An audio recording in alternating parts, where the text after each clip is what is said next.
we can continue on with our spooky ghost tower. But it's actually not filled with any ghosts, at least none that we've seen so far. Obviously, a fish is not a ghost!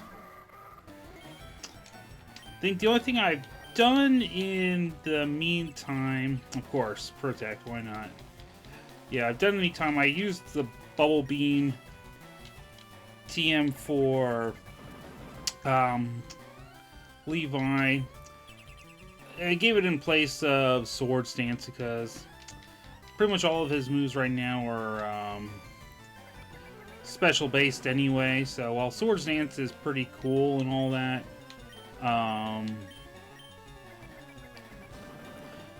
it wasn't really going to be much use anytime in the near future.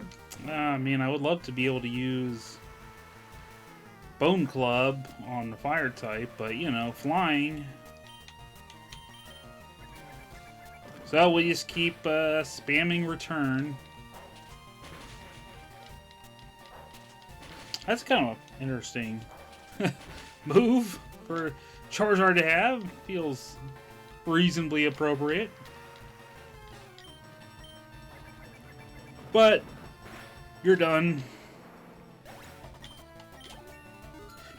You know, and one thing I was thinking, kind of relative towards my, you know, boneheaded mistake in the last video where I had to go all the way back to the Rocket Hideout for the Sylph Scope Moo Milk.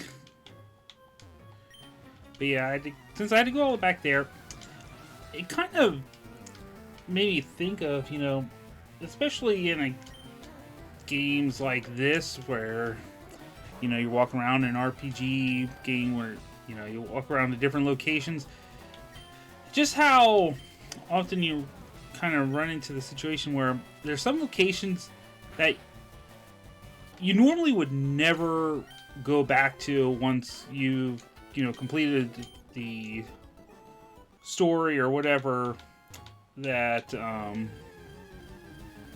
you know, takes place in early. I mean, realistically, you know, once you finished, you know, Rocket Hideout, I mean, would you ever really go back in there, or, you know, later on, like, would you ever go back into, you know, Sylph Company, or, you know, I mean, let's see, yeah, Bellossom, that you are a very odd choice to be in Pokemon Tower. But yeah, I mean, because it's a little bit different than, you know, Route. I mean, you know, something like Rock Tunnel or, you know, Viridian Forest even, you know. Theoretically, you could go back someplace because they might have a specific Pokemon that would be exclusive to just that one particular area. So, I mean, you could end up going back there. But yeah, you never go back there. You know, and it made me think it's kind of similar.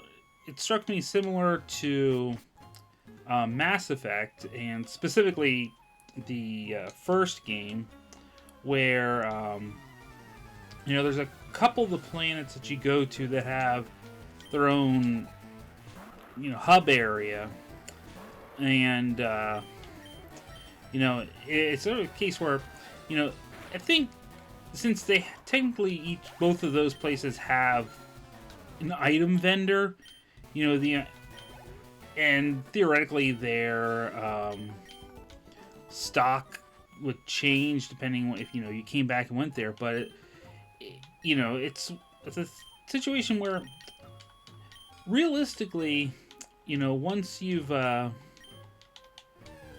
of finished that like every planet there really would never be any reason for you to go back to that specific place. I mean, sure, you know, you can make the argument that, you know, okay, well, you know, there are side quests on there, but most of them you would be doing during the course of doing the main part of the story mission anyway. And some of them, I think, actually kind of get locked off after that, you know, anyway. So, you know, it's one of those things like, yeah, you know, I've played that game a whole bunch, and it's like, nope, I've really never gone out of my way to, you know, return there once I've done those missions, you know, once I've finished those planets. It's just kind of funny, you know. Time to think about it, it's like, sure, we've you know, we've hit up everything we need to do.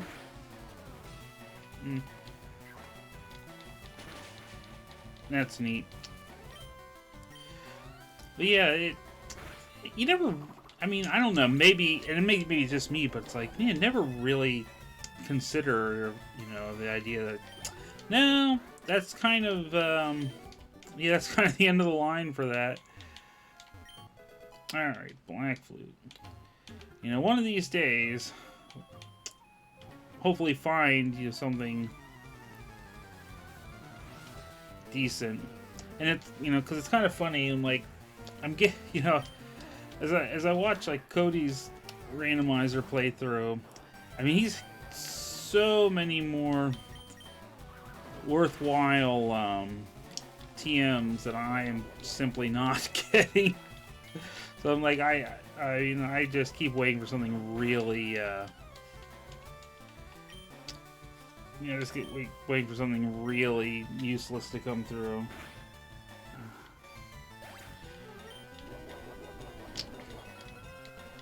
I mean, we've had a couple, you know, good contenders on that, but oh well. That's just to be the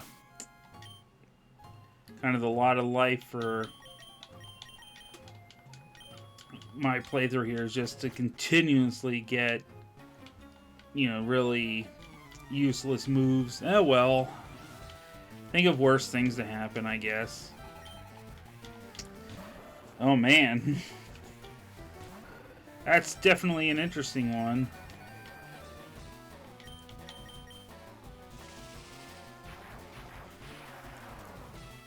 I would, you know, just kind of sit here and hope that, you know, maybe, you know, maybe you don't run into anything like, when you're trying to get these unknown abilities that these guys have, and it's like, well, hopefully I don't run into things where they have the ones that just absorb whatever element I'm using. That's always extra fun.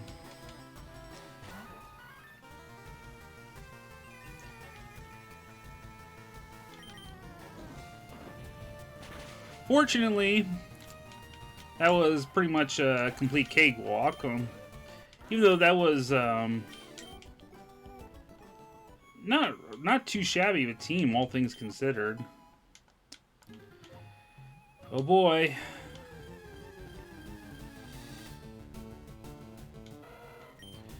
Electrike.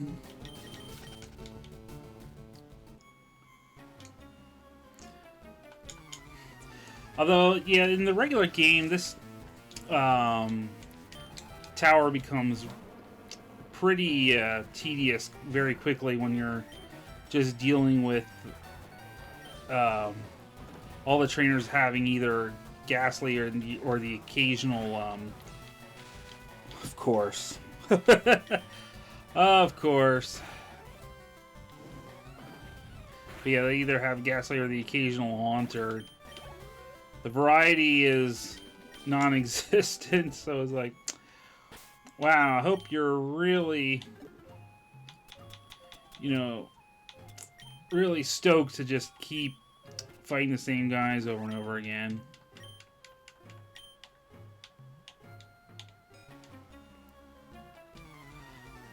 And I'll be interested to see what our Marowak replacement is. Oh, hey, a Bubble Beam can pay off right away.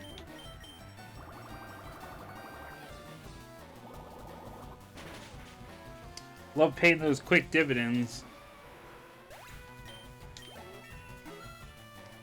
Excellent.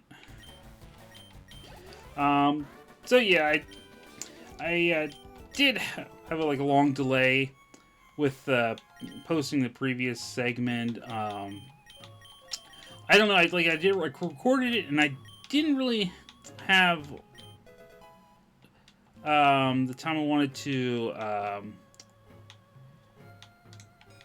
Okay, let's see what we got here. But yeah, I didn't have the time I wanted to upload it right then and there when I completed it. Shell gone, sure. Traced my liquid ooze.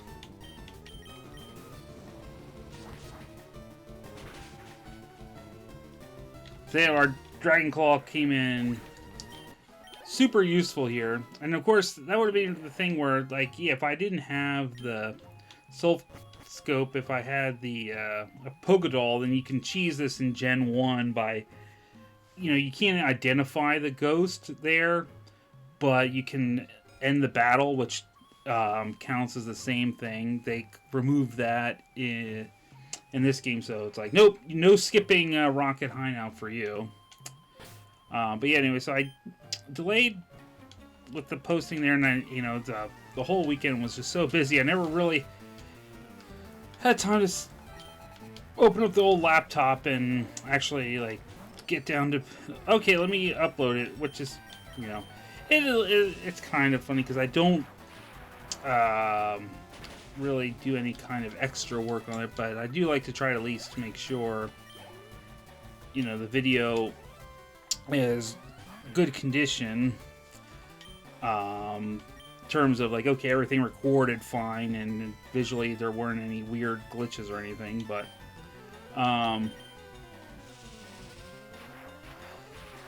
yeah, it was a nice, you know, good, fun holiday weekend there. I think I did mention that I was going to watch the Furiosa movie, which honestly was really, really good. It was probably maybe just like a little bit below the Fury Road movie from, you know, a few years ago. But in fairness, I think I would say that would be more because, you know, it's just a different style of movie. You know, because Fury Road was really like a full movie based around a chase scene, and this one was much more of a character backstory. So, I mean, I appreciated that, you know, it was very good in its own way, really. So this is kind of be neutral, but at least it's a nice stab attack.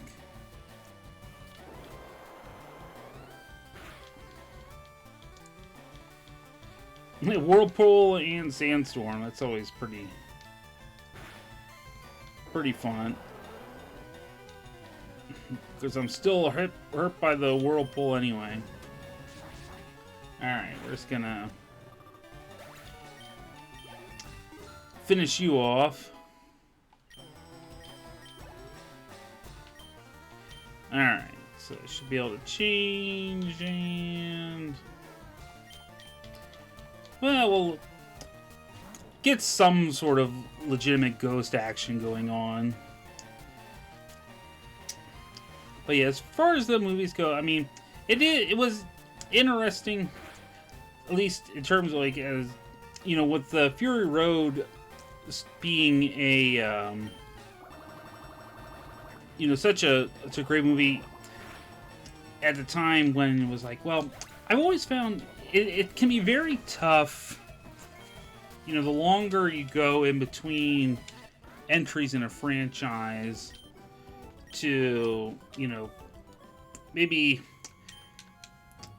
put out, you know, a really worthwhile follow-up. I mean, I'm not saying it never happens, but it always feels like the longer you wait, you know, the more it becomes a matter of, like, and I find this, like, especially when you're doing, like, dealing with a comedy movie, so I'm changing gears on that, but yeah, it almost feels like you end up finding them making a sequel more towards, what everyone's memories of like the greatest hits of. Oh wait, I didn't want to hit Bubble Beam. I wasn't paying attention to what I was doing. That was not a big deal though. I don't think we're gonna get Nuke Blast here. Oh, okay, just Hypnosis. So what do I know, right? But yeah, because I can tie it into what we're watching. Flamethrower.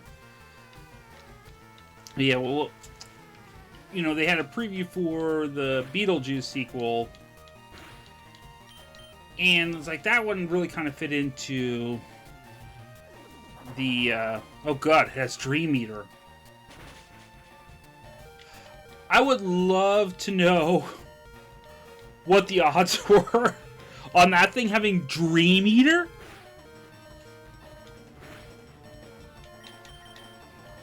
I'm like, excuse me? It's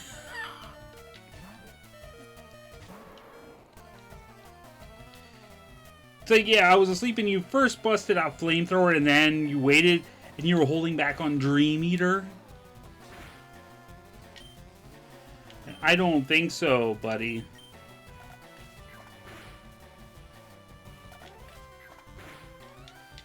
Okay, but yeah, so we got the trailer for the Beetlejuice, and I mean, I'm not gonna say, oh my, look,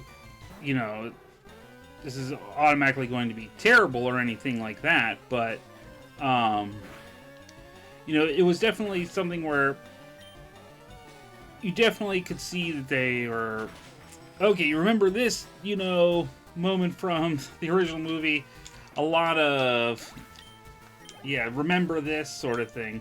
So, I mean, maybe, when the movie comes out, it won't be as heavy-handed with that. I mean, the movie can still be fine regardless. Oh, boy. More clowns out here using Protect. But, yeah, I mean, I guess it's like, I hope, if we waited this long, then maybe they did have a, finally came up with a interesting story. I mean, the trailer looked fine. We'll see. What was kind of interesting about it, me and my friend were sort of talking after the movie, after we watched Furiosa, and we're sort of just talking about that a little bit after we watched the movie. Where it was like, it would be interesting to see if they would ever kind of try to shift gears towards the Beetlejuice cartoon in that regard. I mean, because I think, it was a case where both of us were, well, we had seen the cartoon before we ever watched the movie. Okay, so we have the Poke Flute. And it was kind of the thing where, in the cartoon, Beetlejuice is actually sort of a friend for Lydia, and rather than the, just straight up antagonist that he is in the movie.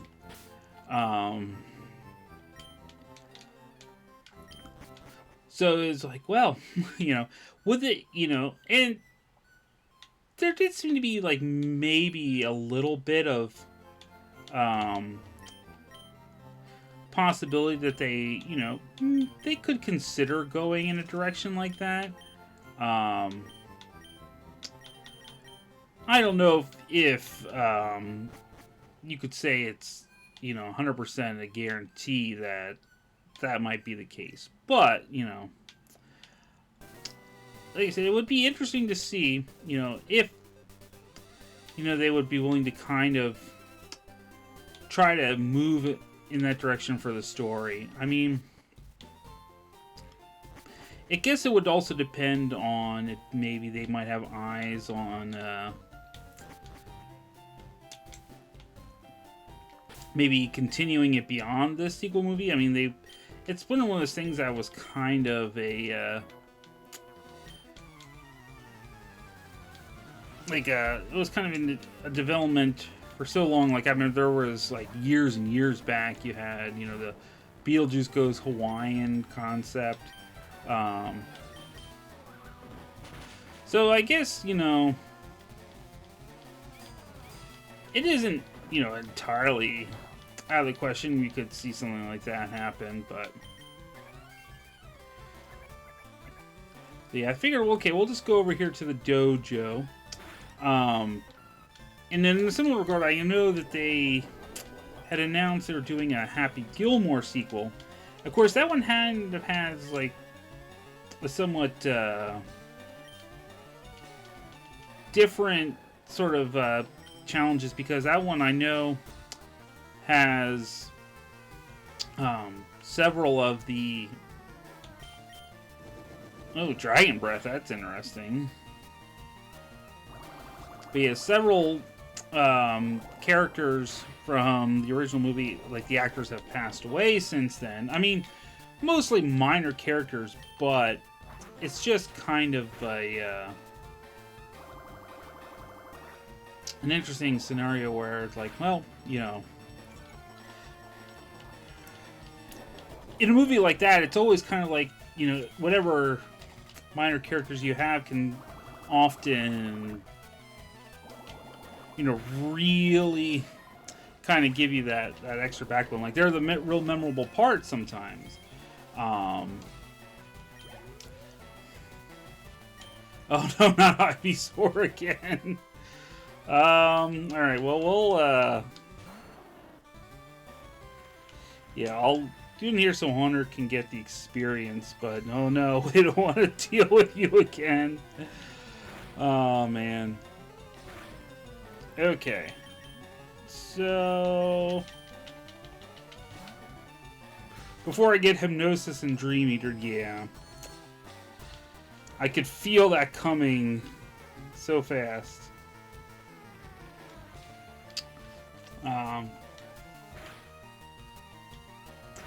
But yeah, then other sequels, and I could,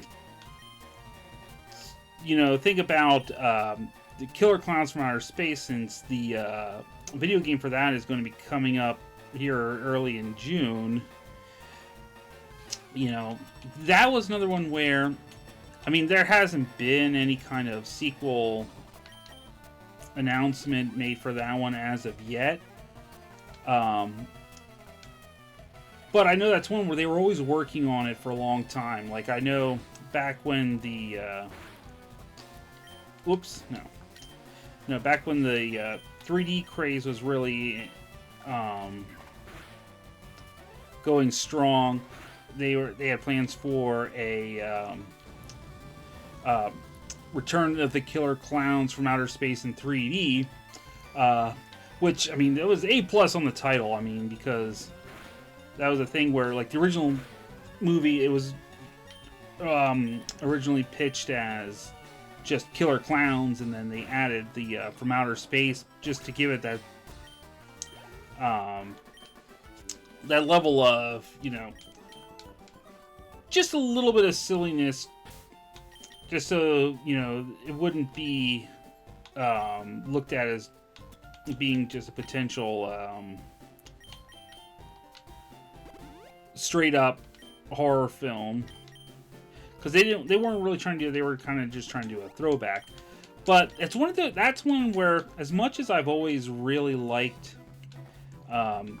Killer Clowns from Outer Space, the longer it went, the more I was just very, very grateful that they never did do any kind of sequel. Because, I mean, that one was so much in, just had that, wrapped up in that 80s kind of feel, where I just don't think that, I just don't think that any kind of follow-up they did would really kind of capture that same style to it. Which would be kind of hard to explain. Like, I know, the Cutibers were, primarily their careers based around doing, effects. They did effects for things like you know, Critters, and I think Ernest Scared Stupid, and they even did like the puppets for Team America, World Police. You know, that's been their career. That was, you know, the Killer Clowns was the only movie where that was their movie.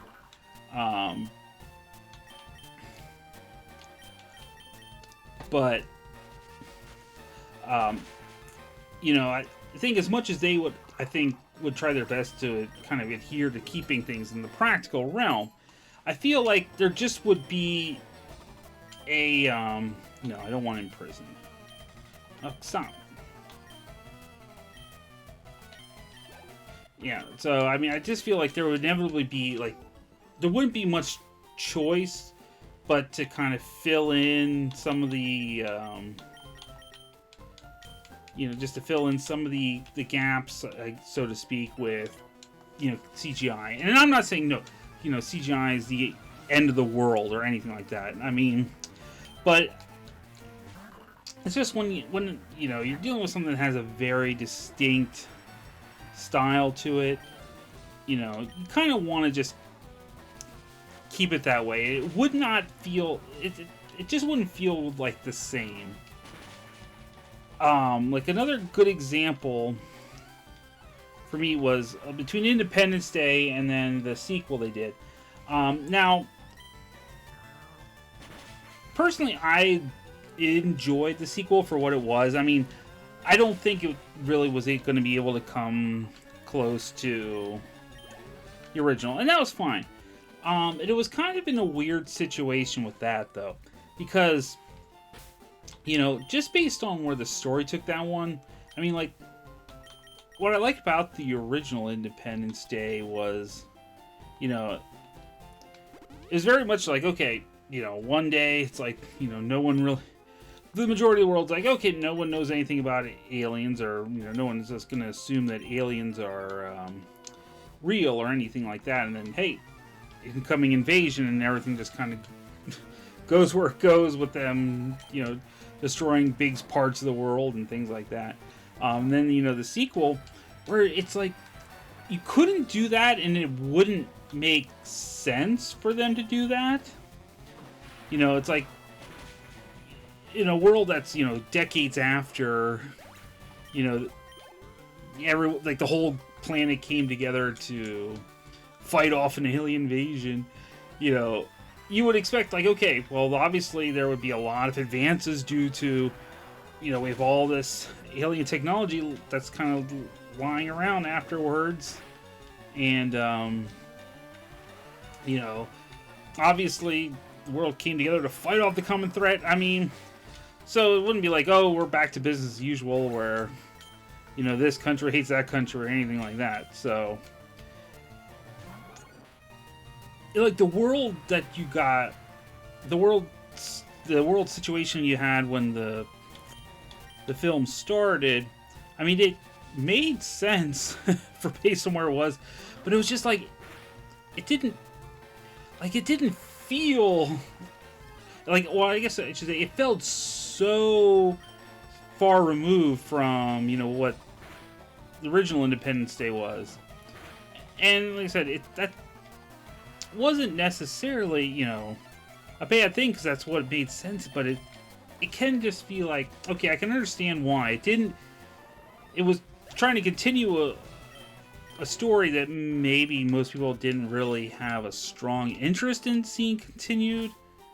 I don't know, but, you know, I can understand why it kind of was not popular. But it was like, I feel bad that, you know, it's like, oh, okay, well, obviously they were very much hoping to be able to do a sequel to it, you know. But, oh well. At the end of the day, it's like, kind of the way it goes. Alright, so Kung Fu Master here has his Krabby. And we're not too worried about that. See, I figured I would probably just try to do the dojo here, because... Ho-oh! Yeah, there we go.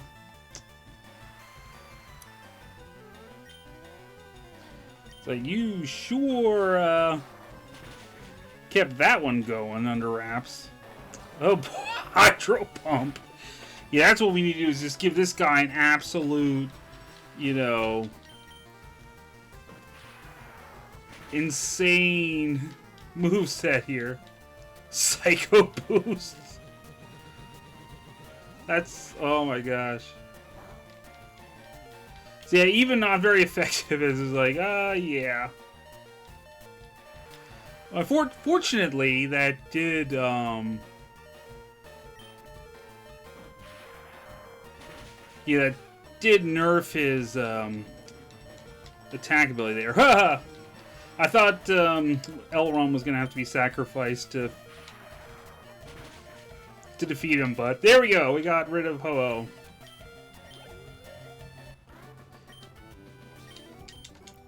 So there you go, yeah, you sucker me in with the Krabby, and then, we already have that. What? Yeah, sure. Oh my gosh. I don't know if that I'll use them or not, but I do have a nickname.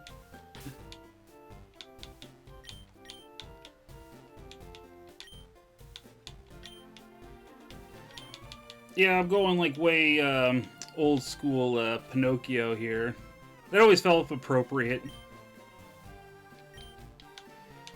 Alright, so, yeah, I think I'll more or less do it, but I kind of want to just go check and see what, yeah, I just kind of want to check and see what, Kyogre, come on, go in the door. Yeah, I want to see what, Kyogre's, situation here is. Let's see. Alright, I'll just have to go with move then. Summary. Color change. Changes type to foe's move. Yeah. So, Blaze Kick, Substitutes, Sunny Day, and a Hidden Power, which we don't know. I mean, so nothing too exciting. But I was just curious anyway. So, yeah, I think, yeah, so they'll call it now for a segment, and then yeah, like I said, next time I might try to see if, yeah, I might just go start tackling Silphco, and that way I can just take care of Sabrina, and then I can turn Saffron City into that place I never stop by and visit ever again. Like I kind of was talking about at the beginning of the segment. Very appropriate, right? But anyway, yep, so that will be all for now. Later, people.